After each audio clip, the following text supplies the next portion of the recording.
Visualisation లో gratitude అనేది చాలా ఇంపార్టెంట్ అని చెప్పారు కదా. అవును, అసలు ఈ విజువలైజేషన్ కి గ్రాటిట్యూడ్ కి సంబంధం ఏంటి సార్? చాలా ఇంట్రెస్టింగ్ క్వశ్చన్ అది.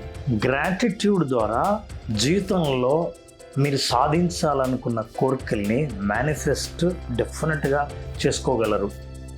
ఇది స్టేట్మెంట్. ఎలా? ఇది పెద్ద ప్రశ్న. అవును. యాక్చువల్గా మనం అర్థం చేసుకోవాల్సింది ఏంటంటే మన మానసిక స్థితి గురించి. మానసిక స్థితికి కోరిక అడగటానికి చాలా సంబంధం ఉంది. మీరు ఏదైనా సరే జీవితంలో కావాలని అనుకున్నప్పుడు భయంతో అడుగుతున్నారా, అత్యాశతో అడుగుతున్నారా, అవసరంతో అడుగుతున్నారా, ప్రేమతో అడుగుతున్నారా?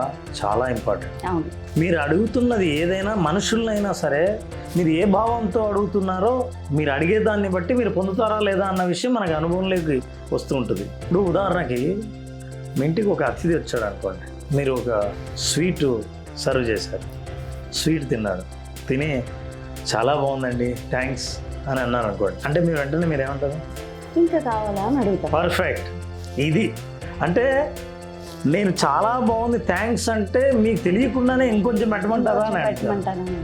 మరి మనుషులే ఈ విషయంలో పార్ట్ అయిన మనం అవతల వాళ్ళు థ్యాంక్స్ చెప్తే ఇంకొంచెం ఇవ్వాలని అనిపించే ఆలోచన వచ్చినప్పుడు ఈ విషయానికి మీరు థ్యాంక్స్ చెప్తే మీకు కావాల్సింది ఇవ్వదా? సూపర్ ఎగ్జాంపుల్ సార్ అసలు.